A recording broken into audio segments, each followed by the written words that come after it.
How could you truly know the light that you carry without first having gone through the darkness? The dark night of the soul has prepared you and initiated you into your light, because through that contrast, you have gained so much experience and you have realized so many things about yourself that have actually forged your gifts in a way that couldn't have otherwise. And this reminds me of, how could you awaken if you had never gone to sleep in the first place? Because to wake up is defined into relationship to having been asleep in the first place. To truly understand the light that you hold, you had to first go into the darkness. And this was the karmic soul contracts that you signed coming in here, from your family to your culture to your upbringing to your schooling to society and to all the struggles that you had gone through.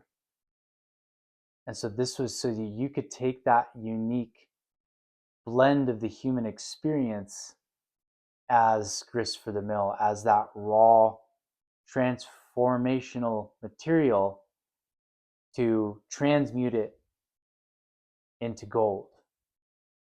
This is the alchemy. And this is the process that you've gone through to really unlock the power of choice, to unlock your free will, to have multiple choice, to be able to have awareness of multiple realities, because awareness precedes choice. You have to be aware of the options in order to make a decision. And that is the process that you went through in uncovering these limiting beliefs, in pulling apart the layers of illusion, of lack, of limitation, of these limiting beliefs and these conditionings that we have. And this is what allows you to unlock the power to change reality, to shift timelines, to move between realities. And so in the dark night of the soul, this was what was initiating you to truly understand reality creation, to understand what it's like to forget who you are, and that this is part of the game, because you had to forget who you were in order to remember who you truly are and experience that full range of the awakening journey and of the contrast of that experience. And that this game was actually set up for you ultimately for your empowerment and for your soul's growth and evolution.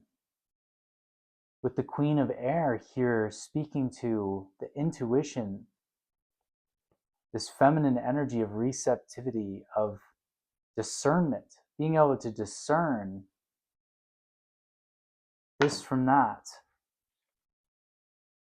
going through the dark night of the soul has honed your discernment of alternate intentions, of shadow characters, of misalignments and alignments, what is truly for you and what is not, what is true and what is alternate intentions.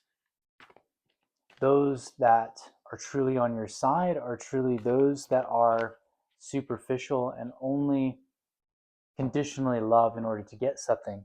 What is versus what is unconditional love? Discernment of what is limitation, what is scarcity thinking versus what is abundance, what is manifestation, abundant consciousness, what are inherited patterns of belief systems that are running paradigms.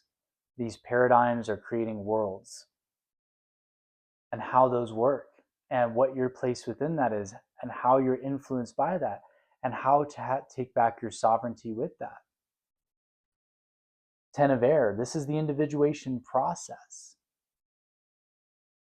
The dark night of the soul is also a time that can be lonely, but that loneliness turns to solitude, because solitude is that taking that time for oneness with God.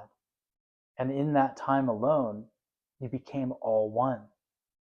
You became able to unplug from the external world and truly tap into the inner chambers of the soul, where only the heart can speak the whispers of spirit, where you can develop your intuition outside of externalities and conditioning to truly, that was the reconditioning of your consciousness, the reprogramming of your subconscious, and the shifting on the level of identity, the realizing how this game works and how the body, mind, spirit complex functions, and so that you can optimally play the game of life and win. Okay, because without going through the experience of forgetting who we are,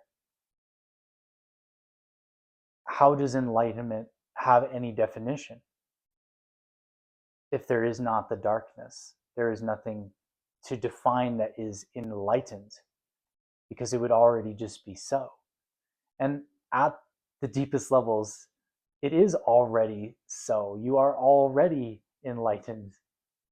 But in this experience of, we come in and we incarnate through the veil of amnesia, the illusion of separation, we forget that. Why? So we can have an experience between heaven and earth, so that we can remember, so that we can awaken, so that we can have the experience of growth and evolution. Our souls choose to pass through these veils in order to experience duality. But the alchemist's job is not to ignore or avoid duality, because we know everything comes from the oneness. But here in this realm, there is hot and there is cold. There is up and there is down. There is dark and there is light. There is in and there is out. The alchemist's job is not to avoid this, but it is to reconcile those opposites and return them to unity. And that is to bridge heaven and earth.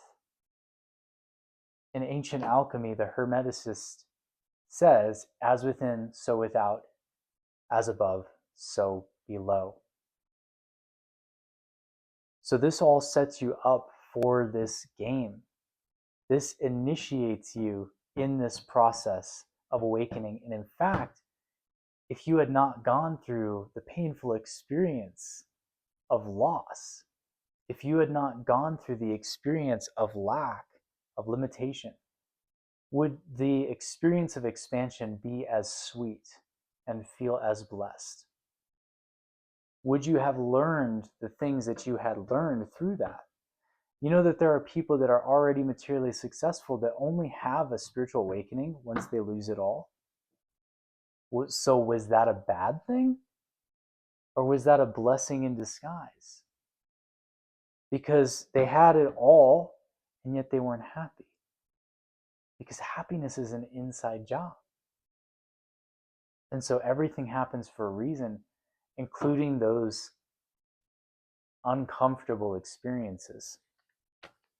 They actually were the alchemical launching pad for your spiritual awakening.